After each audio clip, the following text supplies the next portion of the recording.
am going to tell you 5 things I wish someone had told me before I started watercolor painting. Whether you are coming to this video as a beginner or someone who's painted with watercolor before, these 5 things are crucial to watercolor practice and will help everyone. First, use white to lighten and do not use black to darken. Watercolor is a very unique medium, more unique than any of the other mediums because it is transparent. We work from light to dark. And usually when beginners start with watercolor, they think, okay, well, I want this beautiful blue color to be lighter in color. I want a baby blue, so I'm going to add white. Or I want this beautiful blue color to be darker, I'm going to add black. So let's talk about why we're not going to add white and black and what it does to the watercolor when we do. When we add white watercolor to any color, it takes the transparency away. So you can see here that I have a beautiful light baby blue. It's a beautiful color, but now the watercolor is not transparent anymore. And when we are using watercolor, light to dark, we have taken away all the transparency in that first light layer. So actually the solution to make any color lighter in watercolor is to add water. More water gives you a lighter color, and this is pretty much the same color. But it's hard to tell, but can you tell that this has transparency? It has that look that is classic to watercolor instead of trying to turn it into a different medium. I do want to quickly add that you can add white or black to watercolor if that is the look you are going for, but I don't want you to think that that is how we get lighter and darker colors or color value in watercolor traditionally. So what happens when we add black to this blue? Because it does give us a dark color and we're able to maintain the transparency because the black is a transparent medium as well. Well, what happens is we're actually changing the chroma or the color of this blue instead of maintaining the bright value of the blue. So the solution is to add less water. Take the water away, wipe your brush onto the paper towel, take it straight from the pan, and then you can paint with this blue, and it is a lot darker in value, and we haven't lost the brightness and the beauty of the color. We haven't changed the color. Once again, white and black watercolor have their place, but they do not lighten or darken colors. So let's actually talk more about that for number 2. Number 2 is water control is the most important concept to master. And I promise if you're having issues, it's because of water control, even if you don't realize it. So let's talk about water control in this concept of tea to butter. Tea is lots of water, very little pigment. And we're going to think about it more as transparency versus consistency. Tea is very see-through, more see-through than coffee. So coffee is the next one. Coffee has a lot of water still, but a tiny bit more pigment. It is less see-through than tea. Then we get to milk. Milk is a lot less see-through or transparent than coffee. So there is more pigment added to the mixture, and we're starting to get more of a 50% water and 50% paint mix. Now we are going to the right where we're going to have more pigment than water.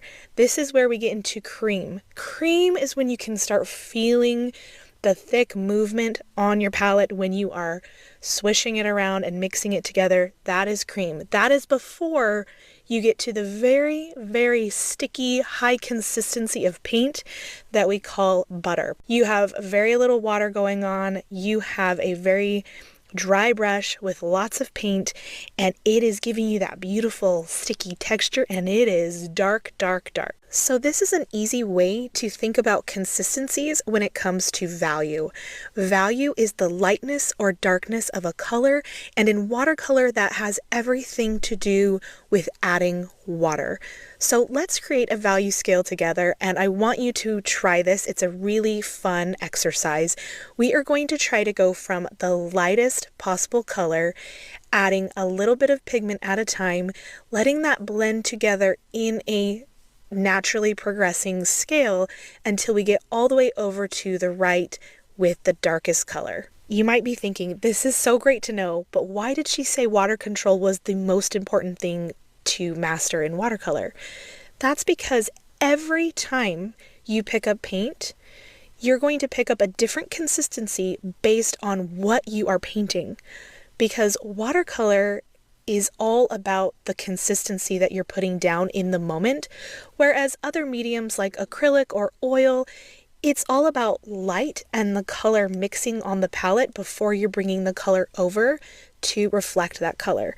Watercolor is completely different. We are building up to our darkest spots, so we need to know at what point in the painting am I keeping things light, am I painting light, and when do I get to butter? Well, I want to show you when each would be used. So let's first do this value study of a tree using just one color.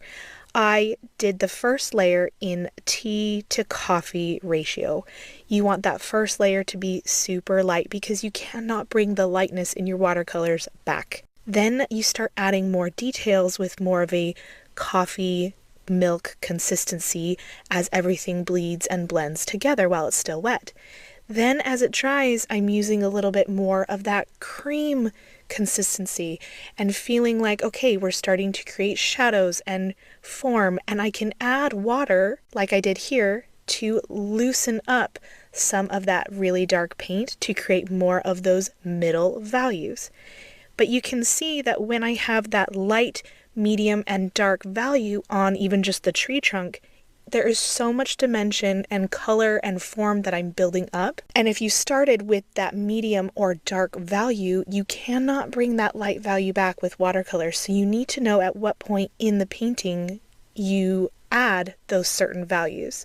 Now here in this tree study where we're using typical colors, it's the same thing. Lighter yellow-green colors first, adding in some of those darker greens that would be considered more of a milk to cream ratio as everything is still wet, blending some of that out, and then we can finish with the buttery, thicker paint for the details, especially as everything starts to dry. If you're still struggling with water control, I have one other thing you can try when you're painting. Sometimes we go in and it's just not the right consistency, but we've already painted it on our paper. Keep a scrap piece of paper next to you and practice or do a little swatch on that paper before you go into your painting. That way you can see if you have too much water, too much pigment, or not enough of either one. So keep practicing your water control. You will totally get it. The third thing I wish someone had told me is paper is everything. I wish someone had told me that because I wasted so much time on this flimsy paper that claims to be cotton, 140 pound, all of the good things, when really the brand actually does matter, and it's probably the most important thing that matters in your materials. More than your paint, more than your brushes, paper really is everything. And I'm going to show you the difference between this Canson here on the left and the Arches on the right. Honestly, paper is a personal preference. You might totally love the way the Canson or the cellulose type papers look. But for me, I really wanted that toothy, rough, grippy feeling that Arches papers or high quality papers give me, because the watercolor just behaves completely different on these higher quality cotton papers. One of the things that hindered my progress the most is I would try to practice on the cellulose papers and I would get really frustrated because they were just so ugly. And then I didn't think I was good enough to paint on the nice paper.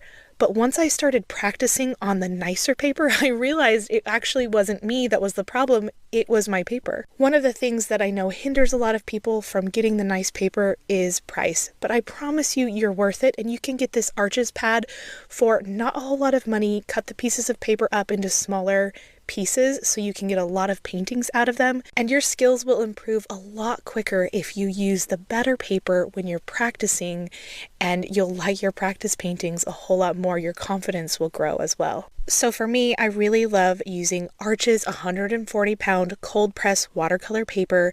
It is rough enough that you get this beautiful texture and the watercolor moves and blends so effortlessly on it, but it's not too rough or too smooth. It's just a perfect in-between paper, and I use it for everything. And some words of encouragement for you, because I hear this often. I want you to know that you are worth using the good paper. You are worth improving your skills because you used the good paper. So try it out. Let me know how you like it. Number 4 is don't be afraid of the ugly stages. I do not hear people talk about this enough in watercolor. And I don't know if it's just me, but when I started painting with watercolor, I would put down the first light washes like I was told to do. Don't start with your mediums or your darks. And it is so awkward. It is so ugly. Without contrast, it doesn't look like anything is going on that looks good. And so I wanted to paint you this strawberry to show you how this strawberry is going to start now. I want you to kind of imprint this kind of bland, flat strawberry, how it is right now. And then we'll see how it is at the end. I'll show you a picture of it later so you can remember. But don't give up on your paintings when they're in the awkward stages. There are so many ugly stages in watercolor because we need a lot of patience. We have to build up from light to dark, all of these different layers, all of the shadows, all of the colors. Sometimes our first wash of color is dull, and we have to glaze another color over the top of it. That's normal. That's how watercolor works. That's the beauty of watercolor. Sometimes those first layers are really, really light and boring because we have to start with our lightest colors first, or we will never have those light colors in our painting again. And you can already see how much depth and contrast and texture and layering is starting to build in this strawberry, giving it so much interest.